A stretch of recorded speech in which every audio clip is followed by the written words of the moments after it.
Olá, eu sou o Dr. José Rodrigues, esse é o nosso espaço para falar de saúde.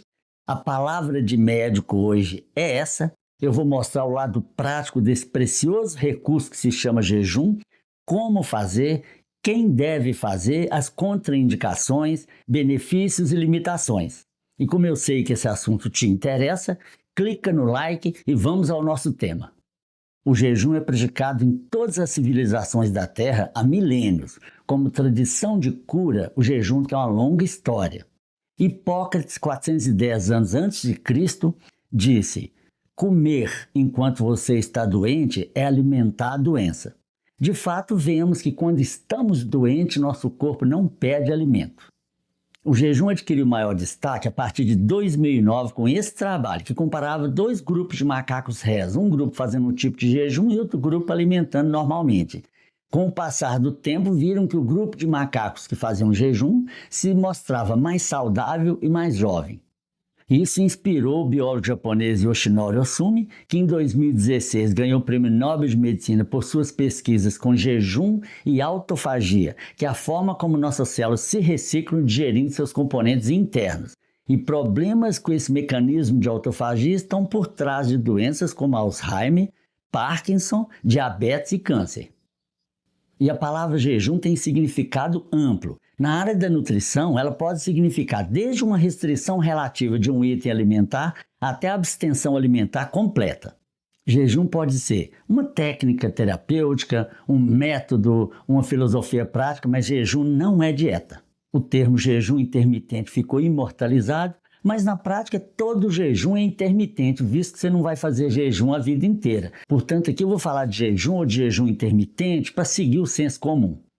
Existem muitos protocolos de jejum e aqui eu vou abordar os dois mais populares, mais estudados e mais conhecidos e mais praticados, porque eles representam todos os demais. Um é chamado protocolo 16/8 e o outro é protocolo 5/2. Eles têm outros nomes, inclusive nome em inglês, mas basta aqui essa identificação. E para os nossos exemplos, vamos considerar 3 refeições diárias. O café às 8 da manhã, almoço ao meio-dia, jantar às 20 horas. Até porque não é a quantidade de vezes que você come por dia que compromete a sua saúde. É a qualidade do que você come. E além do mais, quanto mais você se aproxima de uma comida de verdade com a restrição sensata de carboidratos, você vai tendo cada vez menos necessidade de comer com mais frequência. Então vamos dar o exemplo aqui de 3 refeições diárias para explicar a questão do jejum.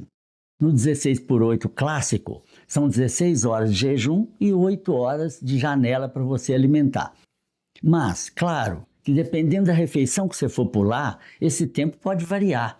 Por exemplo, imaginando um jantar às 20 horas e um café da manhã às 8, se você pular o café da manhã e for almoçar meio-dia, isso vai dar 16 horas de jejum. E depois de meio-dia até as 20 horas, são as 8 horas que você tem para se alimentar. Esse é o 16/8 clássico. Mas você pode pular outras refeições. Vamos imaginar que você pule o almoço. Na hipótese do café da manhã às 8 e jantar às 20, que você pula o almoço, são 12 horas de jejum e outras 12 em que você pode se alimentar. E se você saltar o jantar, tem muitos especialistas que acham que esse é o melhor método de jejum para emagrecer. Se você saltar o jantar, imaginando o almoço meio-dia e o café da manhã às 8 da manhã do outro dia, nesse caso está dando 20 horas de jejum, e então ficaram 4 horas para você alimentar, que é o horário do café da manhã até o almoço do dia seguinte. O protocolo 5/2 é considerado o mais terapêutico. 5 dias na semana alimentando normalmente e 2 dias inteiros não consecutivos para jejuar. Ou seja, 24 horas de jejum em 2 dias na semana não consecutivos. Tem que ter pelo menos um dia de alimentação normal entre os dias de jejum. Durante o jejum intermitente, de fato você não vai ingerir nada sólido. E há 6 opções de líquidos que você pode ingerir durante o jejum que não quebram o protocolo. Água comum, na temperatura que você preferir, água gasosa ou gaseificada, a água saborizada, que é a água com fragmentos de frutas ou vegetais para dar o sabor na água, Isso tem uma quantidade ínfima de caloria e de carboidrato e não quebra o protocolo do jejum. E ainda a água com a pitada de sal, que é utilizada quando a pessoa sente algum mal-estar durante o jejum, que, como eu vou falar mais na frente, tem a ver com a adaptação à situação fisiológica de cetose. O quinto item que pode ser ingerido durante o jejum intermitente é o café puro, sem açúcar nem adoçante. E o sexto item são os chás de ervas em geral, chá verde e também chimarrão. O Guinness Book registra o maior jejum da história. Foi feito pelo escocês Angus Barbieri a partir de junho de 1965, que durou 382 dias de jejum, sem comer nada sólido, tomando apenas água. Nesse período ele perdeu 60% dos seus 207 quilos e voltou para 83 quilos que ele manteve pelo resto da sua vida.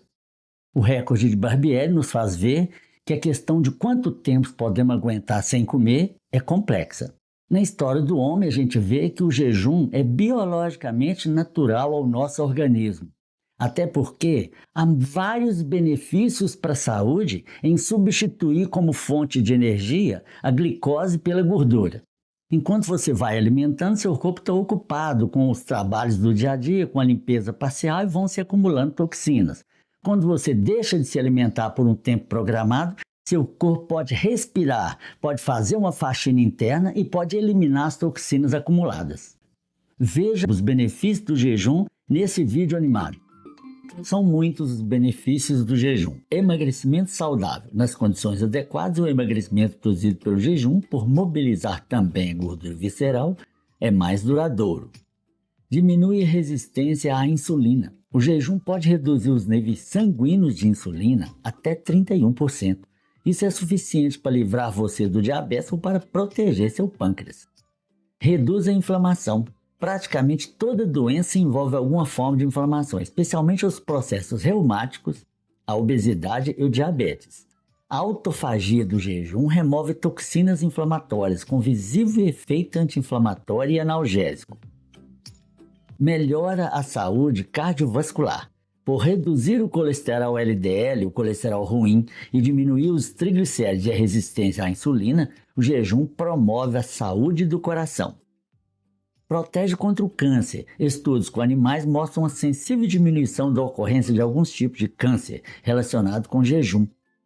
A autofagia do jejum modula a apoptose, a morte celular programada, que promove a renovação celular natural, evitando o acúmulo de células, que é uma característica dos tumores.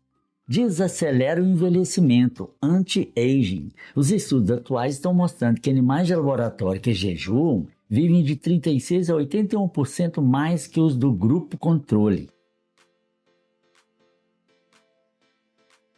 Aumenta a imunidade. O processo que utiliza a gordura como fonte de energia se chama beta-oxidação, uma reação que aumenta a produção intracelular das sirtuínas, uma família de proteínas poderosas que aumentam a imunidade humoral, aquela que envolve os linfócitos B, que remove as toxinas do corpo e também forma anticorpos, que nos defendem das infecções. Aumento da produtividade. Este é sem dúvida o maior benefício do jejum, pois propicia um controle sobre seu tempo e sua energia, aflora melhor a intuição e acalma a ansiedade. A limpeza do jejum acontece também no cérebro, aumentando a produção de um fator proteico BDNF, o faxineiro do cérebro, que remove ativamente a pegajosa proteína beta-amiloide, que quando acumula no cérebro desencadeia a doença de Alzheimer. Promove a biogênese de mitocôndrias, estimulando o aumento do número de mitocôndrias dentro das células. A energia que precisamos para viver vem toda de uma complexa reação dentro das células, e a parte mais longa dessa reação acontece dentro das mitocôndrias, resultando da produção de ATP, adenosina trifosfato, nossa criptomoeda de energia. Carboidratos são formados por glicoses interligadas. Se a célula tem carboidratos disponíveis, ela utiliza a glicose para produzir a sua energia, que é o ATP, e como partir da glicose é a glicólise. A gordura é feita de ácidos graxos. E se não houver glicose disponível, a célula usa ácidos graxos para produzir ATP. É o que acontece no jejum. Se não há carboidratos circulantes, a energia do corpo passa a ser produzida a partir da gordura, tanto visceral quanto subcutânea. Essa via de produção produz também os corpos cetônicos, é a chamada cetose. E a cetose do jejum não tem nada a ver com a cetoacidose diabética, uma condição perigosa para os diabéticos. A cetose representa uma adaptação do organismo ao jejum e é o que ocorre com os animais que hibernam, como os ursos. Ela é responsável pelo hálito diferente e algum mal-estar que possa ocorrer no jejum. Mas a cetose, mesmo em pequeno grau, desencadeia reações orgânicas que estimulam a produção de novas mitocôndrias. É como se as células festejassem um banquete de ácidos graxos, agora disponível na ausência da glicose, é a biogênese mitocondrial. E quanto mais mitocôndrias você tiver no corpo, mais saúde e longevidade.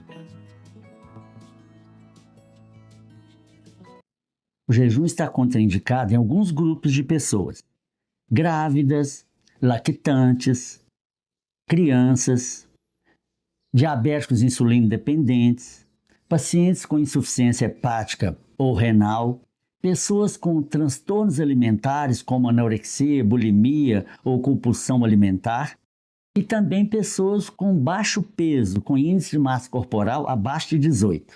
E claro, há condições crônicas que impedem ou restringem a prática do jejum. Se você faz um tratamento de alguma doença crônica, converse com seu médico para que um jejum inadequado não comprometa a sua saúde. Agora, uma observação importante. Como um processo de melhoria da saúde, o jejum não pode ser o primeiro passo. Antes, você tem que ajustar sua alimentação para um estilo alimentar saudável.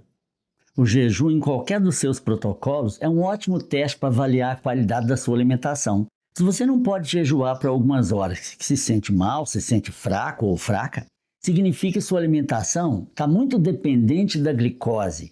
Sua energia está sempre sendo gerada pelo consumo de carboidrato.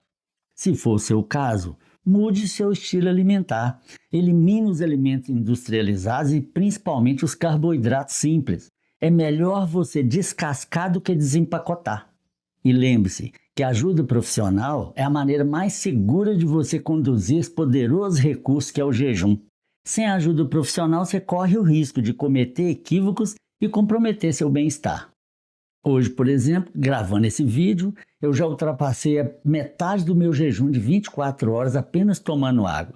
Não dá mal-estar nem fraqueza, pelo contrário, dá disposição, clareza mental, sensação de bem-estar e, além de todos os benefícios, pode crer, o jejum é analgésico e anti-inflamatório.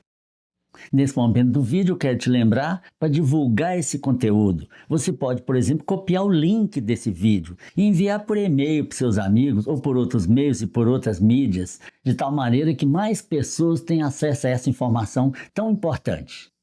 Se você não é inscrito, se inscreva agora, é de graça. Se você não deu like, clica lá no joinha.